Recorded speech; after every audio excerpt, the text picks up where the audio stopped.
And greetings, friends, and welcome to Trenton 365. I'm your host, Jacque Howard. You can find me on most social media platforms just doing a search for hashtag Trenton, like the capital of New Jersey, and the numbers 365.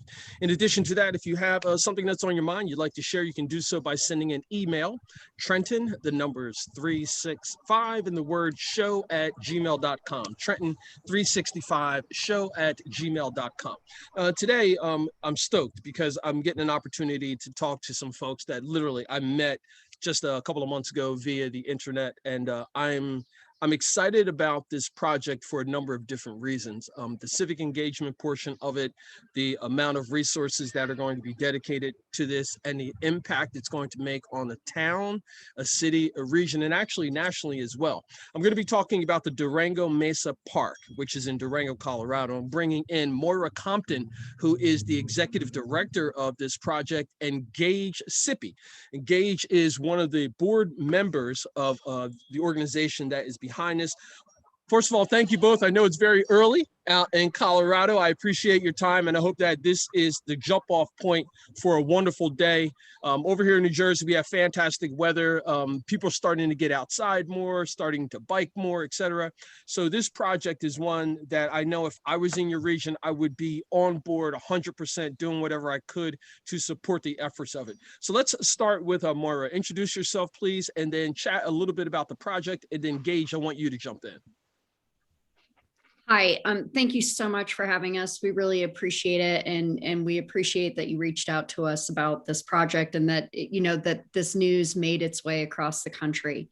So my name's Maura, Montrose, Compton. I am the executive director of Durango Mesa Park Foundation. I guess I'll give you a quick history of how we got to where we are today. So Durango, Colorado, nestled in the southwest corner of Colorado. It's a super special place. We basically sit right on the line of, the Rocky Mountains, and then it kind of runs out into the desert Southwest. And so we have a great lifestyle here. We have a great climate here. We have skiing in the winter and lots and lots of snow on a good year. And then in the summer, we just have an enormous amount of trails and outside accessibility. And so because of the area, we're remote, we're a long ways from a city, we're a long ways from an interstate. And so it kind of creates a super special community. And the reason that Gaige and I are able to talk to you today is because of this kind of special area. A family was drawn here years ago to basically, live and raise their family. And through that process, they also started a company, and the company became very successful. And it was sold kind of in the early 2010s. The individual who started that company, his name is Mark Katz, and he really wanted to give back to our community in a rich and robust way. And while he was looking for campus locations for this company that he started, there was a piece of property that sits just above town. It's a large piece of property. It's actually larger than the town. It's about 1,850 acres. And it butts up to City of Durango open space that has quite a bit of trails. The property actually has existing trail easements on it that have been there for over 30 years. And then it sits next to BLM land, which is, there's significant amounts of land in the West that's managed by Bureau of Land Management. But it's a really unique piece of property because it sits right above town. Basically, you can be downtown and up on the property in 3 minutes. And this piece of property historically has been ranched, it's been farmed, it had a gravel operation on it for gravel extraction.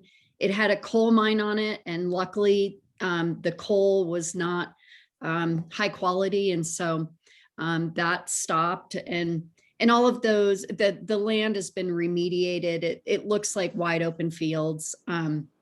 And unless you know the history of the area, you actually wouldn't know that there had been resource extraction on the property. And so for a while it was on the market and it was being looked at by large scale developers. And because of its proximity, because of the landscape, really what it was being marketed as was a piece of property that could have, 3,000 to 5,000 homes on it, golf courses, traditional parks. That didn't happen because it has some infrastructure requirements for something of that scale that was cost prohibitive, or the developers didn't want to move forward with that.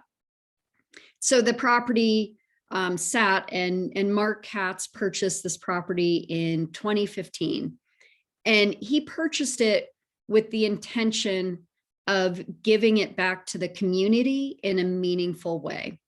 And Mark is an entrepreneur, and he really looked at this property of how can it be of use to the entire community. And so his vision in 2015 was to have our county fairgrounds move up onto the property. They're currently in town, but they've been reduced in size over the years.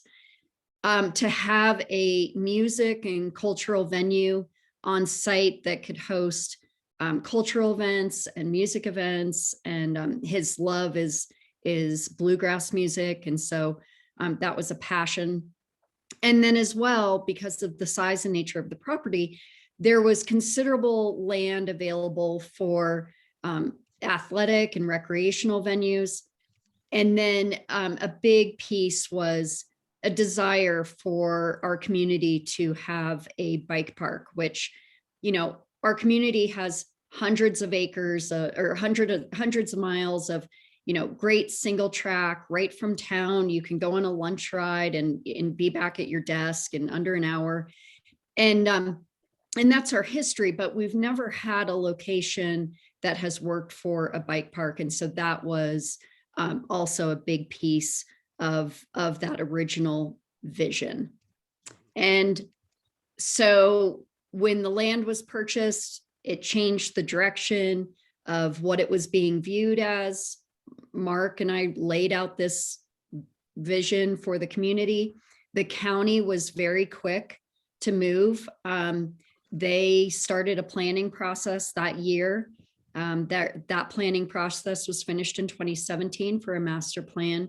The city jumped on in 2018 and started a planning process for, their needs and desires for recreational amenities. And then, the culmination of those two projects was a significant project, $150 million at build out, multi-generational build out. So we refined that plan and scaled back in 2019 of what could we do for, 15 or $20 million that gets this moving in the direction that the community can use it, that there can be events up there, et cetera. And so we came up with a refined phase one plan. And during that process, actually, we've held a number of events on the property. We've had an event called Meltdown on the Mesa, which is a bluegrass music event that had camping and music all day. And that was great. That ran for 5 years, very small event. And then Gaige and I worked on bringing the Colorado High School Mountain Bike League state championships to the property. This property really allowed for everything to be in one location. We hosted for 2018 and 2019, we hosted over 800 athletes from Colorado, New Mexico, and Wyoming. We had, 3,000 spectators and parents on the Mesa, and it was kind of its coming out party. And that event really was significant for our small community and showed the economic development that can happen with events like this and what the Mesa could do for the community. So it was a really great partnership. Obviously 2020, that event didn't happen, but we will be planning to have not necessarily what the previous event looked like, but we are planning to have that event again this year, 2021.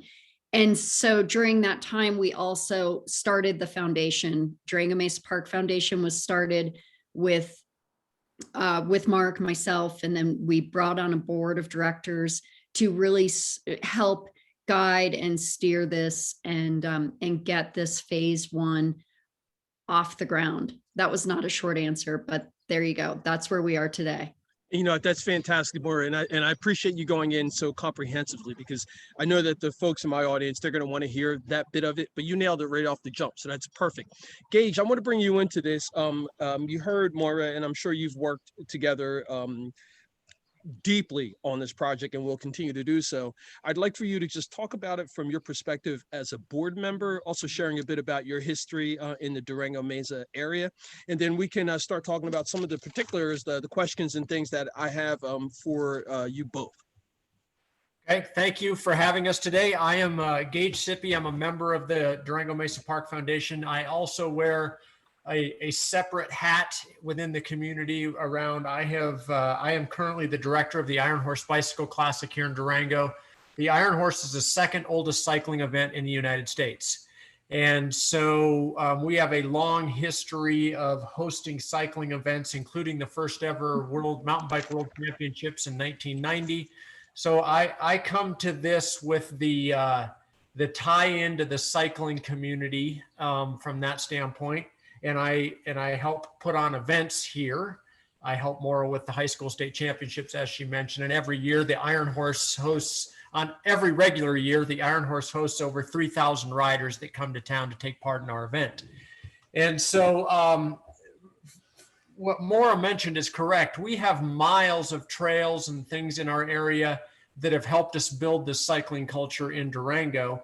What we have been missing is what we're calling modern mountain bike facilities. And what I mean by that is that mountain biking has changed. So I started mountain biking in the late 80s and road biking and so on and so forth. And what has transformed over the years is that people are still riding bikes. It's how they're riding their bikes and what style of bikes they are riding. And that has evolved, right? And so what we're missing in Durango that is starting to happen in other communities is what we're calling a bike park. What is a bike park? A bike park often includes pump tracks. It includes downhill flow trails. It can, in our case, it's going to include World Cup level mountain bike course and downhill course. So things that are kind of specific to certain aspects of cycling. Well, we had no area in and around Durango to build those types of amenities before Durango Mesa Park was purchased by the Katz family. So once we had the real estate, it became pretty clear that if we're ever going to have these cycling amenities in Durango, this is going to be our location.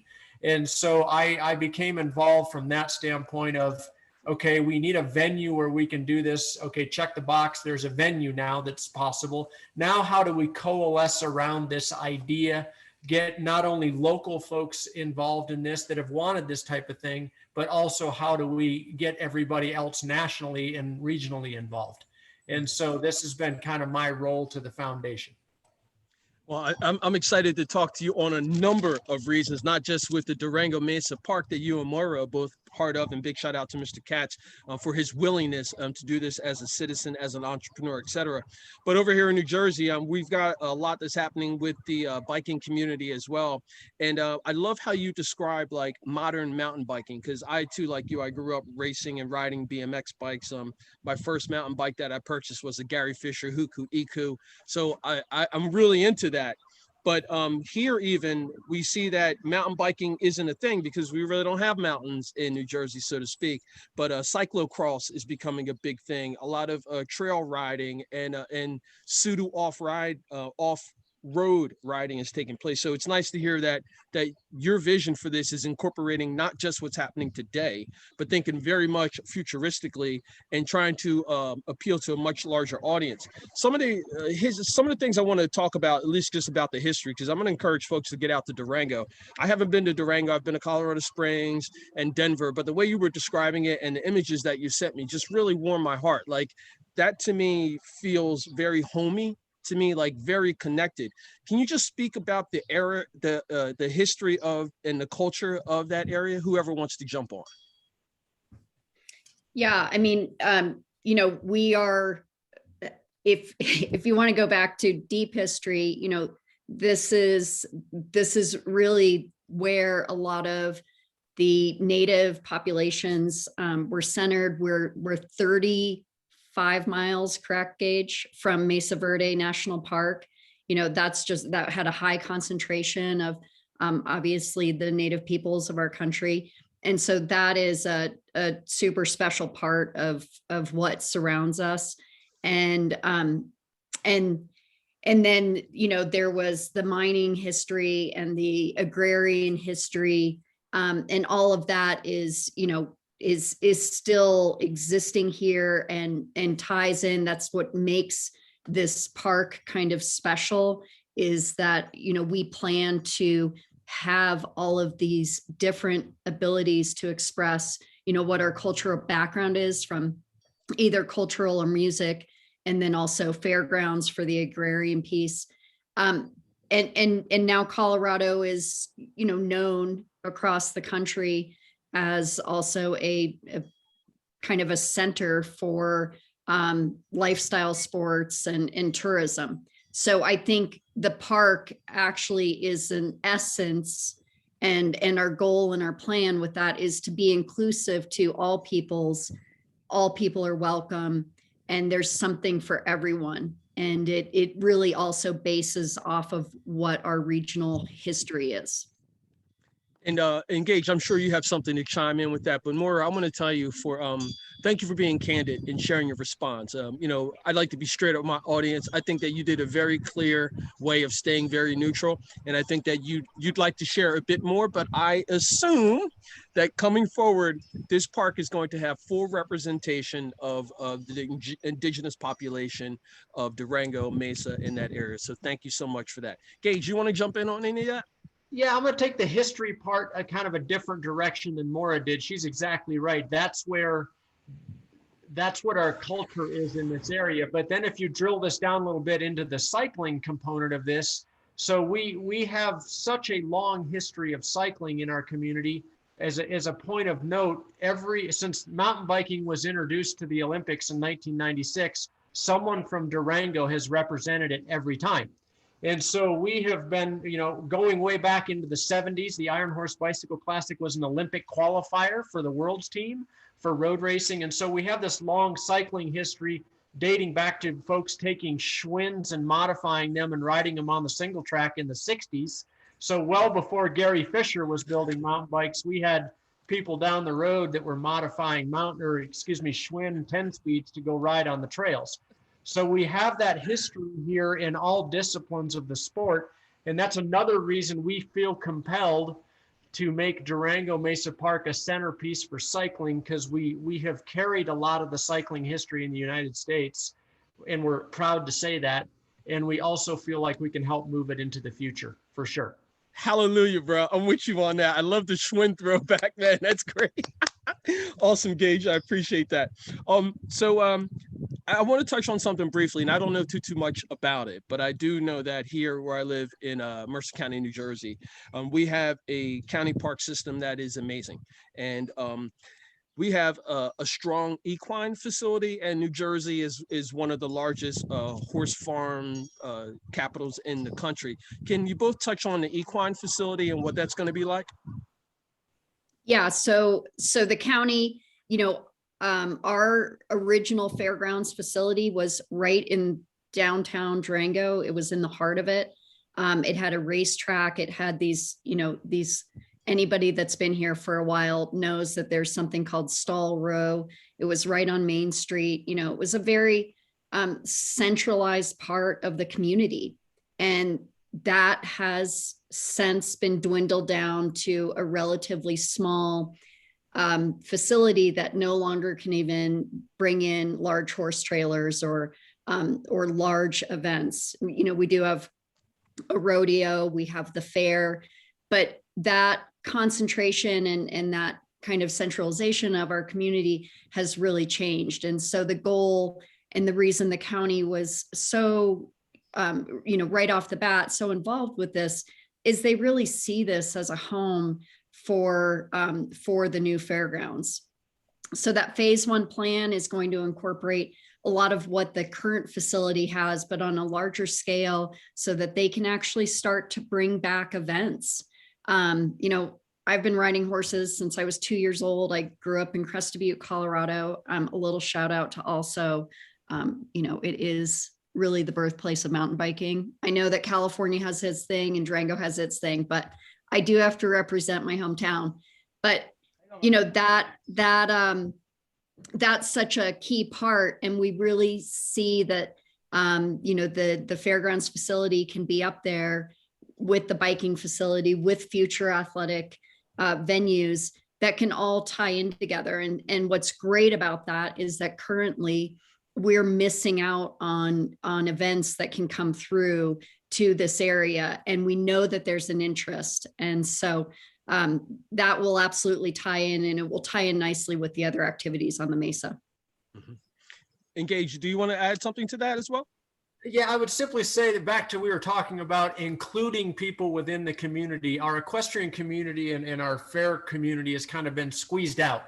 This is our opportunity to bring them back and get a lot of different diverse style of groups on the same location to enjoy the facility.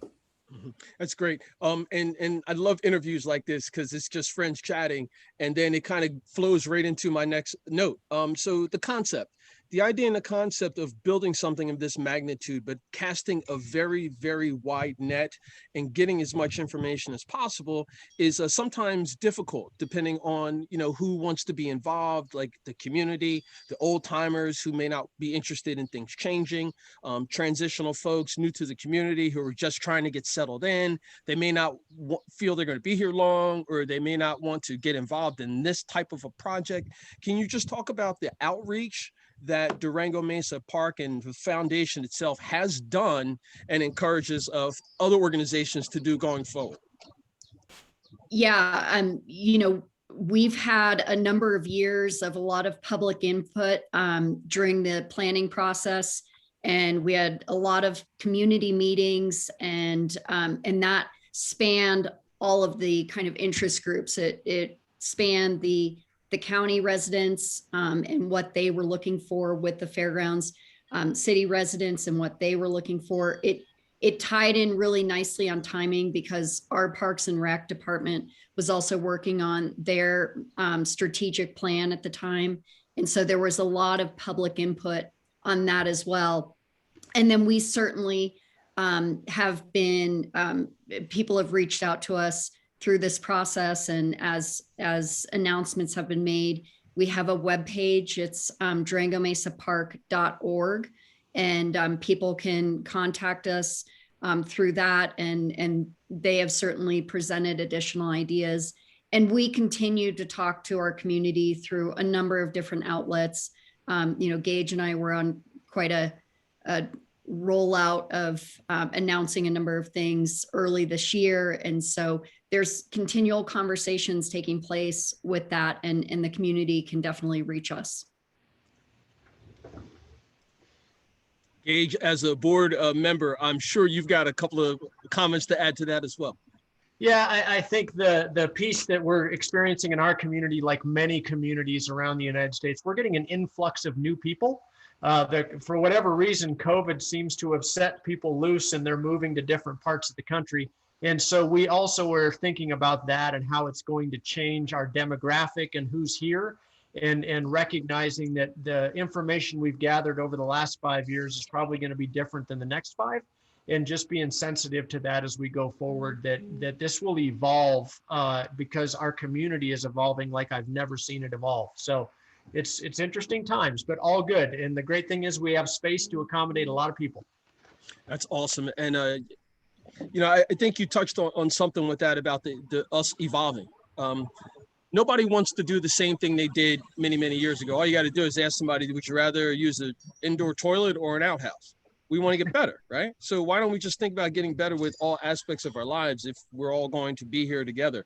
We've only got a couple of minutes, and I want to make sure that you know we get to this last point, which is a point of action. Folks all over the country, all over the world enjoy biking. They enjoy the outdoors. They enjoy nature. Make a pitch to them as far as the Durango Mesa Park. Well, first off, I should just make sure that everyone's aware we are in process. So actually the land is still private, not open to the public yet. And that's a big use of, you know, signing up for a newsletter so that when we are open, that can be announced. We're on a 3-year plan of when construction, you know, planning, design, construction, opening will be happening. So that's probably the most important piece. We're probably looking at 23, 24 for the public to be up on the Mesa. That being said, there certainly is, you know, Gaige and I have experienced this year. We went and toured Bentonville, Arkansas to see what they've been doing. We certainly know that with the restriction on travel, it made you look at your backyard a little bit differently. And so we've been exploring, myself and my family have been exploring areas that we have not been to. And so we definitely encourage people to come out to Durango and enjoy all of our single track and our beautiful summer weather, and really get to know more of your country, more of your backyard, and more of your biking trails. Fantastic. Gaige, I'd love for you to add some to that as well, sir. Yeah, and I think when you say action, one of the things we're seeing another COVID related item is that more people are biking, right? And getting outdoors and doing things. So I think this is going to spur on other communities to want to do things in their community like we're doing with Durango Mesa Park. Maybe not the same scale, but we all know what you can do with a couple acres, right? You can do some incredible things with a small amount of ground. And hopefully this cycling interest is going to create many Durango Mesas all over, from people getting involved, wanting to, you know, kind of grassroots level grow cycling, whether it's a BMX track, a pump track, a cyclocross course. That can be done anywhere, right? You don't have to have 10,000 foot mountains. And so the opportunity for cycling right now, I think, is tremendous. And doing a grassroots effort in your community can really go a long way to getting kids on bikes and groups that were never involved in bikes on bikes. And so this is an interesting time, and take action, because this is a great time to do it. Well, fantastic. Thank you both so much. Moira Compton, who is the executive director of the Durango Mesa Park, and Gaige Sippy, who is one of the founding board members of the Foundation of Durango Mesa. Thank you both for your time. As I said to you in our initial conversation, I don't like doing one-offs, so I will be gladly inviting you back to share about what's happening in Durango, Colorado, and also with the whole project. One of the things that I'd like to drill down on a bit is how you got so many partners involved. So maybe the next chat we have will be specifically talking about your partners, the community, the different municipalities, the county, et cetera, and how that all came together in a synergy to make this wonderful project happen. Thank you both very much for your time on the Trenton 365 show. Folks, you've been listening and watching Trenton 365, which is Civic Engagement Radio. You can always reach out to us. All you have to do is do a search for my name, Jacque Howard, Trenton 365, library boxes of Trenton or Civic Engagement Radio. Until we meet again, folks, remember, it's always about justice, peace, and humility.